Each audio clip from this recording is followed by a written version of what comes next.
ठरलं तर मग या मालिकेच्या पुढील काही येणाऱ्या भागांचे अपडेट जाणून घेऊया आपल्या आजच्या या व्हिडिओमध्ये.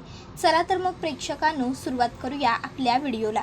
तर आता आपण इथे पाहणार आहोत की कशा पद्धतीने आता इकडे सायली आणि अर्जुन ह्या दोघांच्याही आयुष्यात आलेल्या आनंदाला आता एक वेगळीच आणखीन एक चुकीची चाहूल लागणार. आता नेमकं काय घडतं आहे चुकीचं हे सगळं काही पाहूया आपल्या व्हिडिओमध्ये. तर इकडे सध्या सायली प्रेग्नंट आहे ही गोष्ट घरातल्या सगळ्यांनाच समजलेली आहे आणि घरातल्या सगळ्यांना रास्त असा आनंदसुद्धा झालेला आहे. सगळेजण खूप खुश असतात. अर्जुनलासुद्धा काही वेळापुरता आनंद होतो पण नंतर त्याचा चेहरा पुन्हा सिरियस होतो. आता अर्जुनचा सिरियस झालेला चेहरा कोणीही नोटीस केलेला नसतो, ऑब्झर्व केलेला नसतो, कारण घरातले सगळे तर सायलीच्या आनंदातच आनंदी असतात. आता सगळेच सायलीचं कौतुक करतात आणि म्हणत असतात की वा, खरोखर सायली, खऱ्या अर्थाने तू आज आम्हा सगळ्यांना आनंद दिलेला आहेस. नाही म्हणजे तसं तर तू नेहमीच आम्हा सगळ्यांसाठीच काही ना काहीतरी करत असतेसच. सगळ्यांच्या चेहऱ्यावरती हसू कसं येईल, सगळ्यांच्या चेहऱ्यावरती आनंद कसा येईल हे तू बघतच असतेस. पण आज तुझ्यामुळे आम्हाला जो आनंद मिळाला आहे ना तो काही औरच आहे. आता घरचे सगळे सायलीचं कौतुक करतात. सायलीचं लक्ष मात्र फक्त अर्जुनच्या चेहऱ्याकडे असतं. अर्जुनच्या चेहऱ्यावरती आनंद नाही आहे ही गोष्ट सायलीला कळत असते. अर्जुनला आनंद झालेला असतो पण त्याचबरोबर दुसऱ्या बाजूला त्याला टेन्शनही आलेलं असतं. एकाच वेळी सायली आणि प्रिया ह्या दोघीही गरोदर असतात. एकीकडे सायली म्हणजे थोरली सून गर्भवती असल्याचं कळल्याबद्दल घरच्यांना एवढा आनंद झाला आहे. पण जेव्हा सगळ्यांना समजेल की प्रियासुद्धा तुरुंगात प्रेग्नंट आहे तेव्हा सगळ्यांचं काय होईल, सगळ्यांना काय वाटेल, सगळे कसे रिॲक्ट होतील, या गोष्टीमुळे खरं तर अर्जुन खूप जास्त टेन्शनमध्ये असतो. तो विचार करतो आता मी घरच्यांना तिच्याबद्दल सांगूही शकत नाही आणि इकडे सायलीशी बोलावं तर आता सायलीशी बोलू शकत नाही कारण आता सायलीसुद्धा प्रेग्नंट आहे. उगाचच्या उगाच तिला टेन्शन येईल असं काही तिला बोलायला नको. अर्जुन आता त्याच्या विचारात मग्न असतो. सायली मात्र अर्जुनलाच नोटीस करत असते, ऑब्झर्व करत असते. ती विचार करत असते की हे काहीही बोलत नाही आहेत, मगापासून सगळे एवढं कौतुक करतायत, तोंड भरून बोलतायत, पण यांच्या तोंडातनं मात्र अजून एकही शब्द फुटलेला नाही आहे. याचा अर्थ यांना आनंदच झालेला नाही आहे. त्यानंतर मग आता सगळेजण खोलीतनं बाहेर पडल्याच्या नंतर सायली आता विचार करते की आता मला यांच्याशी बोलायला हवं, यांना विचारायला हवं, कारण जर यांनाच पटत नसेल तर मग ह्या सर्व गोष्टींचा उपयोग काय, ह्या सर्व गोष्टींचा आनंद साजरा करायचाच कसा. मग आता सायली ही अर्जुनला विचारते, अहो ऐका ना. अर्जुनचं सायलीकडे लक्ष नसतं. तो त्या चेअरवरती बसून शांतपणे विचार करत असतो. सायली अर्जुनच्या जवळ जाते आणि अर्जुनला विचारते, काही झालं आहे का. अर्जुन म्हणतो नाही, काही नाही. सायली म्हणते नक्की ना. अर्जुन नाही, काही नाही, एवढंच पुन्हा बोलतो. सायलीच्या लक्षात येतं की अर्जुन आपल्या गुड न्यूजमुळे काही खुश नाही आहे. आता सायलीला ही गोष्ट अजून माहीतच नाही आहे की तुरुंगात प्रियासुद्धा प्रेग्नंट आहे आणि म्हणून खरं तर अर्जुन खूप जास्त टेन्शनमध्ये. तिला हेच वाटतं आहे की मी प्रेग्नंट आहे आणि ही गोष्ट अर्जुनला आवडलेली नाही आहे आणि म्हणून अर्जुन नाराज आहे. आता सायली ही अर्जुनला म्हणत असते, मला तुम्हाला एक विचारायचं आहे. विचारू. अर्जुन म्हणतो, परमिशन मागायची काय गरज आहे बायको, तुला जे विचारायचं आहे ते तू थेट विचारूच शकतेस. बोल ना, काय विचारायचं होतं तुला. त्यावर सायली म्हणते, मला उत्तर खरं हवं आहे. अर्जुन म्हणतो, मी तुझ्याशी कधीच खोटं बोलत नाही, बोल. त्याबरोबर सायली म्हणत असते, मला खरं सांगा, मी प्रेग्नंट असल्याचा आनंद झाला आहे तुम्हाला. आता अर्जुन हा येस ऑफकोर्स एवढंच बोलतो. सायली म्हणते, या येस ऑफकोर्समध्ये मला तुमची खात्री पटत नाही, पण असो तरीही मला एक गोष्ट तुम्हाला सांगायची आहे. अर्जुन म्हणतो, बोल ना. सायली अर्जुनला म्हणत असते, मला मान्य आहे की तुम्हाला लहान मुलांची भीती वाटते, तुम्हाला लहान मुलं फारशी आवडत नाही, तुम्हाला काळजी वाटते, म्हणून तुम्हाला असं तर वाटत नाही आहे ना की आपल्याला मूल नको. त्यावर अर्जुन म्हणत असतो की नाही, तसं काही नाही आहे. आता अर्जुन मनात म्हणत असतो, बायको अगं तुला काय सांगू माझ्या मनातलं टेन्शन.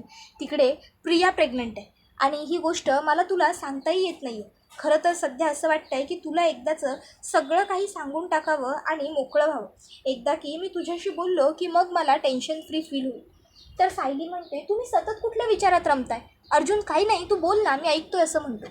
मग सायली आता अर्जुनला म्हणू लागते, हे बघा, मला मान्य आहे तुम्हाला लहान मुलांची भीती वगैरे वाटते, सगळं ठीक आहे, कारण तुम्हा भावंडांमध्ये फारसा काही गॅप नाही आहे. तुम्ही सगळीसुद्धा अगदी सोबतच आहात. त्यामुळे तुम्हाला तुमच्या भावंडांचं बालपण आठवत नसेल, रादर तुम्हाला माहीतही नसेल. त्यामुळे तुम्ही लहान मूल कधी पाहिलंच नाही. आपल्या घरात सगळ्यात लहान अश्विन भाऊजी, ते सुद्धा जवळपास तुमच्याच वयाबरोबर मिळते जुळते येत आहेत. आणि त्यानंतर आता बाळ झालं ते अस्मिताताईंना जेव्हा बाळ झालं तेव्हा आपल्या घरातलं कंडिशन नव्हतं चांगलं. अर्जुन म्हणतो, थोडक्यात तुला काय बोलायचं आहे ते तू सांगशील का? त्यावर सायली म्हणत असते, मला इतकंच म्हणायचं आहे की तुम्ही चांगलं वडील होऊ शकत नाही, ही जी तुमच्या मनातली सल आहे ती घालवा. अर्जुन म्हणत असतो, नाही, माझ्या मनात असं काही नाही आहे. अर्जुन विचार करत असतो की मी सायलीला सांगून टाकू का सगळं, सायलीशी बोलू का? पण मग तो विचार करतो की नाही, नको. मग अर्जुन सायलीला जवळ बसवतो स्वतःच्या आणि तिला म्हणत असतो की हे बघ बायको, माझ्या मनात तसं काहीही नव्हतं जसं तुला वाटतं. हां, आता थोडासा अपसेट मी आहे. तुला तर माहिती आहे ना, कोर्टमध्ये एखादी गोष्ट जरी चुकीची झाली तरी सगळा मूड वाईट होतो, कारण सगळंच आपल्या मनाच्या विरुद्ध जातं ना. त्यामुळे फक्त माझा मूड थोडासा बरा नाही आहे, पण म्हणून त्याचा अर्थ तू चुकीचा घेऊ नकोस. हे बघ, तू एवढी चांगली बातमी दिलीस ह्याचा मला रास्त तो आनंद आहे. आणि तू म्हणतेस तसं मला खात्री आहे माझ्यावर, आणि त्याशिवाय तू आहेस की. त्यावर सायली म्हणते, हो अर्थात. अहो, आईवडिलांनी तुमच्यावर एवढे चांगले संस्कार केलेत, तुम्हाला एवढं चांगलं शिकवलं आहे, मोठं केलं आहे लहानाचं, की त्याच्यामुळे तुम्हीसुद्धा तुमच्या आईवडिलांसारखेच चांगले व्हाल याची मला खात्री आहे. मग तरीही उगाच नसत्या गोष्टींचा विचार करून स्वतःच्या बुद्धीला त्रास देण्यापेक्षा जे आहे ते स्वीकारून पुढे जाणं कधीही चांगलंच. त्यानंतर अर्जुन तिला हो, मला सगळं मान्य आहे असं म्हणतो. सायली म्हणते, पण नक्की मनापासून बोलताय ना तुम्ही हे सगळं? नाही म्हणजे उगाच मनाच्या वरून जीवाच्या खालून मी बोलतीये म्हणून हो ना हो बोलायचं म्हणून तर हे सगळं बोलत नाही आहात ना तुम्ही? कारण काय आहे ना, तुम्ही जर आत्ता फक्त तसं करत गेलात ना तर पुढे भविष्यात मात्र आपल्याला अडचणी येतील. सध्या जर तुमच्या मनाची तयारी नसेल तर मला तसं सांगा, आपल्याला याच्यावरती मार्ग काढता येईल. अर्जुन म्हणतो, काय? सायली म्हणते, म्हणजे वाईट असं नाही बोलत आहे मी, पण तुम्हाला तुमच्या मनाची तयारी करता येईल. पण जर तुम्ही मलाच सांगितलं नाही ना तर मग मात्र सगळं अवघड होईल. आणि मला खात्री आहे की आपल्याला मूल झाल्यानंतर आपल्या घरातलं वातावरणसुद्धा चांगलं होईल. सध्या वातावरण किती दूषित आहे बघताय ना. आता मी गर्वदर आहे ही गोष्ट फक्त घरात सगळ्यांना समजली तर सगळ्यांच्या चेहऱ्यावरती किती आनंद आला. मग जेव्हा खरोखर मी आई होईन तेव्हा तर घरातले सगळेच आणखीन जास्त खुश होऊन जातील. काय वाटतं तुम्हाला याबद्दल? अर्जुन म्हणतो, हो बरोबर आहे. सायली मनात म्हणत असते, हे बोलतायत तर खरं सगळं बरोबर आहे, पण मला का वाटत नाही आहे की यांच्या मनात अजूनही काही नाही आहे असं.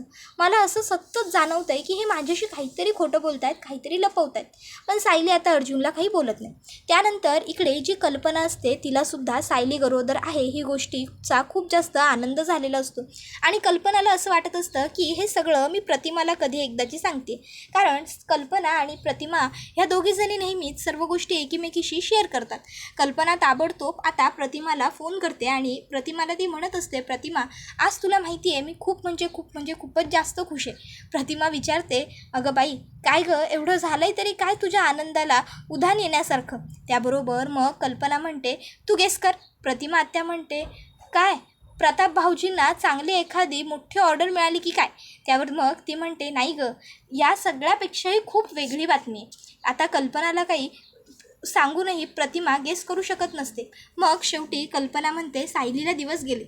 आता ही गोष्ट ऐकून प्रतिमा आत्यासुद्धा खूपच खुश होऊन जाते आणि प्रतिमा आत्या म्हणते, मी संध्याकाळी सायलीला भेटायला नक्की येईन. त्याबरोबर कल्पना म्हणते, ये मी तुझी वाट बघेन. त्यानंतर मग प्रतिमा आत्या फोन कट करते. प्रतिमा आत्या मनात खुश तर असते पण थोडीशी नर्वससुद्धा होते. तिच्या मनात पटकन एक विचार येतो, आज माझी तन्वी असती तर माझी तन्वीसुद्धा सायली इतकीच असते. आज जसे सायलीला दिवस गेले तसे माझ्या तन्वीलाही गेले असते. आई म्हणून मी माझ्या मुलीचे किती लाड केले असते. किती सुख वाटलं असतं मला स्वतःच्या मुलीला आई म्हणून पुढे येताना बघून. असो, आता जे काही असेल ते असेल. आता जे आहे ते तर आपल्याला बदलता येणार नाही आहे, पण सध्या जे आहे ते स्वीकारता मात्र येऊ शकतं. सायली आई होणार आहे ना, ह्यातच मी माझा आनंद मानते. सायलीसाठी काहीतरी छान खायला करायला हवं असा विचार करून प्रतिमा त्या स्वयंपाकघरात जाते. तर दुसऱ्या बाजूला इकडे अश्विनसुद्धा खूप जास्त खुश असतो. त्यालाही आनंद झालेला असतो सायली गर्भवती असण्याचा. आणि आता तो हॉस्पिटलमध्ये फोन करून सांगतो की मला पुढचे 2 दिवस तरी हॉस्पिटलला येता येणार नाही आहे. मी स्ट्रिक्टली सुट्टीवरती असणार आहे. कितीही एमर्जन्सी असो, काहीही असो, मला जमणार नाही आहे. तर प्लीज एमर्जन्सी आहे म्हणून अचानक मला फोन करून बोलवायचं वगैरे असेल तर प्लीज तसं काहीही करू नका. त्याबरोबर आता अर्जुन हा अश्विनचं हे फोनवरचं बोलणं ऐकतो. अर्जुनला वाटतं अश्विन डिप्रेस आहे म्हणून कामाला जाणार नाही असं बोलतो. अर्जुन खोलीत येतो आणि अश्विनला विचारतो, तू ठीक आहेस ना? त्यावर अश्विन म्हणतो, हो मी ठीक आहे ना, म्हणजे मी नक्कीच एकदम व्यवस्थित आहे. का रे दादा, का विचारतोस तू असं, काय झालं? त्याबरोबर अर्जुन म्हणतो, नाही म्हणजे त्यावर अश्विन म्हणतो, दादा बोल ना, काय झालं? त्यावर मग अर्जुन म्हणतो, ॲक्च्युली जे काही म्हणजे आपल्याला दोघांना समजलं त्या सगळ्याबद्दल. त्याबरोबर अश्विन म्हणतो, दादा तू अजूनही त्याच गोष्टीचा विचार करतोयस का? हे बघ, मी त्या गोष्टीवरून कधीच पुढे आलो.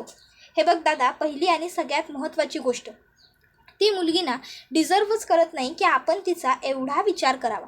आणि अत्यंत गरजेची गोष्ट, आत्ता सध्याच्या तारखेत सायली वहिनी गर्भवती आहे आणि याचा आनंद आपल्या सगळ्यांना साजरा करायचा आहे. अर्जुन म्हणतो, अश्विन अरे पण आपण घरातल्या कोणालाही बबलीबद्दल काहीही सांगितलेलं नाही आहे. तिला दिवस गेलेत ही गोष्ट घरात कोणालाच माहीत नाही आहे. ही गोष्ट फक्त आपल्या दोघांमध्येच आहे. हे कसं चालेल? घरातल्यांशी आपल्याला हे बोलायला हवं का? त्यावर अश्विन म्हणतो, हे बघ दादा, उगाच तू जास्त विचार करतोयस. सायली वहिनी प्रेग्नंट आहे ही गोष्ट तिने सगळ्यांना सांगितल्यामुळे सगळेच जण घरामध्ये खूप आनंदी आहेत. अगदी मी सुद्धा खूप आनंदी आहे. त्यामध्ये मी माझं दुःख विसरून गेलो. उलट आत्ता जर आपण हे सगळं काही या लोकांना सांगितलं ना तर यांच्यामुळे आपल्या घरच्यांच्या आनंदावरती विरजण पडेल. आणि माझी अशी अजिबात इच्छा नाही आहे की आपल्या घरच्यांना या सर्व गोष्टींचा मनस्ताप व्हावा. अर्जुन म्हणतो, अरे अश्विन म्हणतो, दादा प्लीज, हे बघ तू उगाच या सर्व गोष्टींचा जास्त विचार करण्यापेक्षा ना आता सायली वहिनीवरती फोकस कर. सायली वहिनी प्रेग्नंट आहे, ती 2 जीवांची आहे. तिची काळजी कशी घ्यायची, तिचा विचार कसा करायचा ते बघ. आणि राहिला प्रश्न माझा, तर तू माझीसुद्धा फार काळजी करू नकोस. अरे मी सुद्धा खूप खुश आहे दादा. अरे माझा भाऊ बाप होणार आहे, मी काका होणार आहे. घरात इतकं आनंदाचं वातावरण आहे, मग मला काय दुःख करायला उरणार आहे? मी खूप खुश आहे दादा, मी खूप खुश आहे असं अश्विन अर्जुनला सांगत असतो. त्यानंतर दुसऱ्या बाजूला इकडे आता जी प्रतिमा असते ना, तिने सायलीसाठी छान अशा खोबऱ्याच्या वड्या केलेल्या असतात. आणि मग आता ती त्या वड्या घेऊन इकडे कल्पनाच्या घरी येते. आणि मग तिकडे आल्याच्या नंतर कल्पनाला ती म्हणत असते की सायलीला खोबऱ्याच्या वड्या आवडतात ना, म्हणून मी तिच्यासाठी येताना खास घरनं वड्या बनवून आणलेल्या आहेत. कुठे आहे सायली, मला तिला भेटायचं आहे. तोपर्यंत सायलीसुद्धा खाली येते. सायलीला बघून प्रतिमात्या खूप खुश होते. प्रतिमात्या सायलीला ताबडतोब मिठी मारते आणि म्हणत असते, सायली खरंच मी आज खूप खुश आहे. हे बघ, मी तुझ्यासाठी तुझ्या आवडीच्या खोबऱ्याच्या वड्या बनवून आणल्यात. त्याबरोबर सायली आता त्यातली एक वडी घेत असते. तर आता लगेच तिला प्रतिमात्या म्हणते, मी तुला माझ्या हाताने भरवते. आणि सायलीला आता ती प्रतिमात्या खोबऱ्याची वडी भरवते. कल्पनाने सुद्धा गोडाचा शिरा केलेला असतो. आता खोबऱ्याची वडी खाल्ल्याबरोबर सायलीला मळमळतं आणि तिला उलटी येईल असं वाटतं. सायली धावतच किचनमध्ये बेसिनकडे धाव घेते. आणि मग आता ती तिथे उलटी वगैरे करते. तिथे विमल असते. विमल सायलीला रिलॅक्स करते, पाणी वगैरे देते. सायली पाणी वगैरे घेते. त्यानंतर मग आता ती लगेचच प्रतिमात्या आणि कल्पनाच्याकडे येते. आणि आता ती म्हणत असते, हल्ली आई प्रतिमात्या मला ना असंच होतं आहे. त्यावर त्या विचारतात, म्हणजे कसं नेमकं? त्यावर सायली म्हणते की अहो म्हणजे मला ना रेग्युलर काही सारख्याच उलट्या येत नाही. आता कधीतरी असं वाटतं मळमळतं आहे म्हणून, ते ठीक आहे. पण मी जर माझ्या आवडीचं काही खात असेल ना तर मग मला हमखास उलटी येते. आई तुम्हाला तर माहिती आहे मला आचार किती आवडतं, पण मी आचार जरी हल्ली खायला घेतलं ना तरीही मला उलटीसारखं वाटतं, मळमळतं. आणि नारळाची वडी ही तर माझी ऑल टाईम फेवरेट वडी आहे. म्हणजे गोड पदार्थात मला हे खूप आवडतं. पण आता मी हे खायला घेतलं तरीही मला असं लगेच उलटीसारखं वाटतं. म्हणजे माझ्या आवडीचे जे पदार्थ आहेत ना ते मला खायला मिळतच नाही आहेत. त्याच्यामुळे मला जास्त त्रास होतो आहे. बाकी गोष्टींपेक्षाही मला माझ्याच आवडीचा त्रास वाटतो. त्याबरोबर त्या दोघी हसतात. आता सायलीला कळत नाही की या दोघींना नेमकं झालं काय, या दोघी का हसल्या. सायली म्हणते, आई प्रतिमात्या सांगा ना काय झालं, तुम्ही दोघीजणी अशा का हसताय? त्यावर मग आता त्या दोघीजणी पुन्हा हसतात. सायली म्हणते, आई प्लीज बोला ना, प्रतिमात्या तुम्ही तरी सांगा काय झालं, तुम्ही दोघीजणी मला अशा का हसताय? त्यावर आता त्या दोघीजणी काहीच बोलत नसतात. सायली म्हणते, बोला ना आई प्लीज. प्रतिमात्या तुम्ही तरी सांगा ना, काय झालं? काही सिरियस नाही आहे ना याच्यामध्ये? म्हणजे असं युजली होत असेल ना मुलींना सगळ्याच. त्याबरोबर मग आता प्रतिमा आत्या म्हणते की नाही नाही, काही नाही, ये तू इथे बस. आणि मग ती सायलीला स्वतःच्या शेजारी बसवून घेते. कल्पना सायलीला म्हणते, तुला खोबऱ्याची वडी खाता येत नाही आहे ना, काही हरकत नाही, तुम्ही बनवलेला शिरा खा घे. आणि मग कल्पना सायलीला शिरा खाऊ घालत असते. सायली शिरा खाते. कल्पना तिला विचारते कसा लागतोय. सायली सांगते खूप छान झाला आई. त्यानंतर मग प्रतिमा आत्या सायलीच्या डोक्यावरून पाठीवरून अलगद हात फिरवते आणि सायलीला म्हणत असते, सायली अगं बऱ्याच वेळी असं होतं नाही, म्हणजे दिवस गेले ना आपल्याला की आपल्याला आपल्याच आवडीच्या गोष्टी आवडेनाशा होऊ लागतात. जेव्हा मला तन्वीच्या वेळी, त्याबरोबर तन्वी हे नाव घेता क्षणी मग प्रतिमा आत्यांच्या डोळ्यात पाणी येतं. तसंच सायली प्रतिमा आत्याचा हात पकडते आणि म्हणते, आता डोळ्यात पाणी नाही आणायचं प्रतिमा आत्या. मग प्रतिमा आत्या म्हणते, नाही गं, पण जेव्हा मला दिवस गेले होते ना तेव्हा मलासुद्धा असंच व्हायचं. म्हणजे मी माझ्या आवडीचं काही खाल्लं ना तर मला नकोच वाटायचं. मग खोबऱ्याची वडी माझ्या एवढी आवडीची होती, मी तर एवढी आवडीने खायची. पूर्ण आजी माझ्यासाठी बनवायची सुद्धा, पण गरोदरपणात मला म्हणजे सतत खोबऱ्याची वडी बघितली जरी ना तरी असं मळमळल्यासारखं व्हायचं, नकोच वाटायचं. मग 9 महिने जवळपास मी खोबऱ्याची वडी खाल्लीच नाही. खोबऱ्याची वडीच काय, असे बरेच पदार्थ आहेत. मला गुलाबजामसुद्धा आवडतो, पण गुलाबजामसुद्धा मी खाल्ला नाही. परत आपल्या शेंगदाण्याची चटणी, त्याचासुद्धा मला त्रास व्हायचा. त्याबरोबर मग कल्पना म्हणते, आणि तसं माझ्या बाबतीत काय व्हायचं माहिती आहे, मला ना सतत काही ना काहीतरी वेगळं वेगळं खावंसं वाटायचं. अस्मिताच्या वेळी तर मला किती काय काय खाण्याच्या क्रेविंग्स व्हायच्या. त्याबरोबर पुढे ती म्हणते, म्हणूनच तर अस्मिता इतकी खादोड झाली आहे, बघताय ना तुम्ही सगळे, ती सतत किती खात असते ते. त्याबरोबर मग आता कल्पना असं बोलल्यावर प्रतिमा आत्या आणि सायली दोघी हसतात. तर कल्पना म्हणत असते, आणि त्यात मी पहिल्यांदाच गरोदर होते, त्यामुळे पूर्ण आजींनी सुद्धा माझे भरपूर लाड केले. सायली, जसे माझ्या सासूने माझे लाड केलेत ना, आता मलासुद्धा तुझेही तसेच लाड करायचे. त्यावर लगेचच प्रतिमा आत्या म्हणते, हो सायली, मलासुद्धा ना तुझे खूपच लाड करायचे आहेत. त्यामुळे तुला जर काही खावं प्यावं असं वाटत असेल, काही होत असेल ना, तर तू आम्हाला खरं खरं सांग. या दिवसात स्वतःची काळजी घ्यायची असते, जीवाला जपायचं असतं. त्यामुळे आता स्वतःची काळजी घ्यायला सुरुवात कर, स्वतःला जपायला सुरुवात कर. उगाच जास्त घाई धसमुसळेपणा करत जाऊ नकोस. शांतपणे कामं करत जा. जास्त स्ट्रेससुद्धा घेत जाऊ नकोस. त्याबरोबर आता लगेचच पुढे सुमन काकूसुद्धा म्हणते, सायली आणि पूर्णाजींची अवस्था सध्या बिकट आहे, आम्हाला माहिती आहे. पूर्णाजी तुला तन्वी समजतायत हेही आम्हाला माहिती आहे, पण या सगळ्यामध्ये तू तुझी हेडसण करून घेऊ नकोस. तू स्वतःला जप, स्वतःला सांभाळ. आणि हो, तुला जर कसलाही त्रास होत असेल ना तर अगदी हक्काने सांग. आपल्या घरामध्ये आपण सगळेच एकमेकांना एवढं जपतो, एकमेकांची काळजी घेतो. त्याबरोबर सायली म्हणते, हो मी नक्की सांगेन. सुमन काकू म्हणते, मला जेव्हा नितीनच्या वेळी दिवस गेले होते ना तेव्हा इकडे प्रतिमाताईंनी सुद्धा माझे खूप लाड केले होते. मला काय हवं आहे नको आहे सगळं बघायच्या, म्हणजे अगदी माझे धाकट्या बहिणीप्रमाणे लाड करायच्या. त्यावर सायली म्हणत असते, तुम्ही तिघीजणी तर असं बोलताय जसं की गरोदर असणं म्हणजे आजारपण येण्यासारखंच आहे. काही काम नाही करायचं, एक जागी बसून राहायचं. आई हे बघा, तुम्ही एक गोष्ट लक्षात घ्या, जोपर्यंत मला व्यवस्थित सगळं कामं वगैरे होत राहतील ना, मी सगळं व्यवस्थित करत राहील. जेव्हा मला थकल्यासारखं वाटेल किंवा मला होत नाही आहे काही असं वाटेल ना, तेव्हा हक्काने मी तुम्हाला सगळ्यांना सांगेन की मला नाही जमत आहे आणि मी काम नाही करणार. पण उगाच सतत हे असं बसून राहणं, आयतं खाणं मला नाही जमणार. मला तर पहिल्यापासून माहिती आहे मला हे सगळं नाहीच करता येत. त्याबरोबर आता त्या तिघीही सायलीवर हसतात. सायलीला म्हणतात, तुला आराम कर सांगतोय तर तुला ते जमत नाही. आणि काही मुली असतात ज्यांना कामं कर असं हक्काने सांगावं लागतं, बजावावं लागतं, तरी त्या मुली करत नाही. तर इकडे आता पूर्ण आजी त्या ठिकाणी येते. पूर्ण आजीला तर आधीच कळालेलं असतं की सायली प्रेग्नंट आहे, पण तिला काय वाटतंय तन्वी प्रेग्नंट आहे. आणि तन्वी कोणाची बायको आहे? अश्विनची बायको आहे. मग आता पूर्ण आजी काय करते, अश्विनला आणि सायलीला जवळ बोलावते. अश्विन विचार करतो, मला का बोलावलं पूर्ण आजीने सायली बरोबर. मग तरीही ते दोघं पुढे येतात. पूर्ण आजी म्हणते, अरे असं काय बघताय आता, मला नमस्कार करा, आई बाबा होणार आहात ना दोघं, पंजाजीचा आशीर्वाद नको का. मग आता त्या दोघांकडे पर्याय नसतो, दोघंही पूर्ण आजीला नमस्कार करतात. त्यानंतर मग आता पूर्ण आजी म्हणते, तुम्ही दोघांनीही आम्हाला खूप आनंद दिलाय, खूपच. त्याबरोबर अश्विन विचार करतो की नाही, पूर्ण आजीची ट्रीटमेंट आता लवकर व्हायला हवी. ती सायली माली वहिनीला माझी बायको समजते आणि हे अत्यंत चुकीचं आहे. काहीही करून पूर्णाजी लवकरात लवकर बरी व्हायलाच हवी. त्याबरोबर हा व्हिडिओ इथेच संपतो. व्हिडिओ आवडला असेल तर व्हिडिओला लाईक करा, चॅनलवर नवीन असाल तर चॅनलला सबस्क्राईब करा आणि बेल आयकॉन आठवणीने प्रेस करा, जेणेकरून तुम्हाला पुढच्या प्रत्येक व्हिडिओचं नोटिफिकेशन मिळत जाईल आणि सर्व व्हिडिओंचा आनंद हा अगदी उत्तम पद्धतीने घेता येईल. चला तर मग प्रेक्षकांनो, आजच्या पुरतं इथेच थांबूया. पुढचा व्हिडिओ येईपर्यंत या व्हिडिओचा आनंद घेत राहा. तुम्हाला ठरलं तर मग ही मालिका कशी वाटते हे आम्हाला कमेंटमध्ये नक्कीच सांगा. टाटा, बाय बाय, धन्यवाद, take care all of you.